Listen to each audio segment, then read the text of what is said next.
วิธีตั้งบัญชีในแอป BCL One โดยบ่ต้องเข้าธนาคารสามารถลงทะเบียนเองได้ง่ายๆอยู่บ้านใช้เพียงแต่เบอร์โทรและบัตรประจำตัวหรือสมุดครัวก็สามารถลงทะเบียนได้ก่อนอื่นมันให้ดาวน์โหลดและติดตั้งแอป BCL One ของธนาคารการค้าอยู่ในขั้นตอนการสมัครอย่าลืมใส่เลขพนักงาน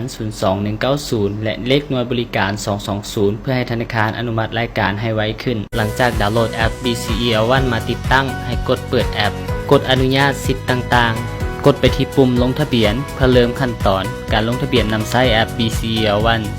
อ่านเงื่อนไขการนำใช้หลังจากนั้นให้กดยอมรับป้อนเบอร์โทรศัพท์ของทานใส่หลังจากสำเร็จแล้วให้กดต่อไประบบจะส่งรหัสยืนยันเข้าให้ทั้งข้อความของเบอร์โทรศัพท์ให้ป้อนรหัสที่ได้รับใส่ห้องทางเทิงสุดหลังจากนั้นให้ป้อนเลขพนักงานและเลขหน่วยบริการของ BCL เลขพนักงานแมน 02190และเลขหน่วยบริการแมน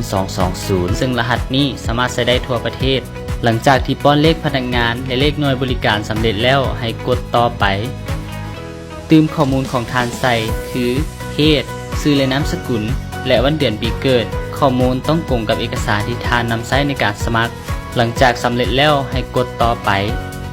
ป้อนข้อมูลที่อยู่ของทานเช่นแขวงเมืองและบ้านหลังจากสำเร็จแล้วให้กดต่อไป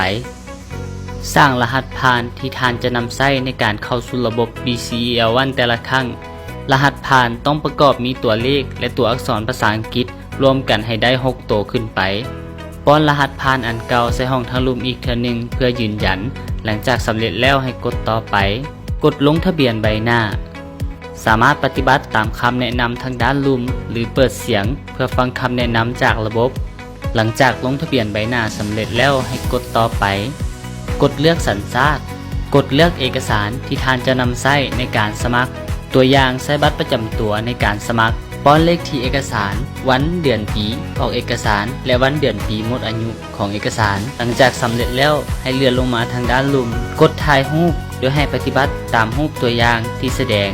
รูปที่ถ่ายต้องจะแจ้งชัดเจนเพื่อให้สามารถอ่านได้หลังจากถ่ายรูปสำเร็จแล้วให้กดยืนยันและกดตกลงถือว่าสำเร็จขั้นตอนในการสมัครหลังจากนี้มันให้รอท่าการตรวจสอบและอนุมัติจากธนาคารในระหว่างรอท่าทานสามารถกดออกจากแอปได้ในกรณีที่การสมัครได้รับการอนุมัติจะมีหน้าต่างแบบนี้ให้ทานกดเข้าสู่ระบบไปเลยให้ป้อนเบอร์โทรศัพท์ที่ทานใช้ในการสมัครและรหัสผ่านที่ทานได้ตั้งไว้ก่อนหน้าหลังจากนั้นให้กดเข้าสู่ระบบทานจะได้สแกนหน้าเพื่อยืนยันตัวตนหลังจากสแกนหน้าสำเร็จแล้วระบบจะส่งรหัสยืนยันเข้าให้ทางข้อความของเบอร์โทรศัพท์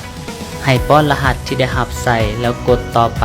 ท่านจำเป็นต้องได้ตั้งรหัสผ่านใหม่เพื่อใช้ในการเข้าสู่ระบบป้อนรหัสผ่านที่ท่านต้องการจะนำใช้แล้วกดต่อไปหลังจากนั้นให้ยืนยันรหัสผ่านแล้วกดบันทึกขั้นตอนการตั้งคำถามลับอ่านรายละเอียดแล้วกดตกลงเห็นดีซึ่งคำถามลับนี้ท่านจะได้ใช้ในการยืนยันตัวตนเวลาเฮ็ดธุรกรรมต่างๆในแอป BCL One กดเลือกคำถามและใส่คำตอบเป็นตัวเลขหลังจากนั้นให้กดต่อไป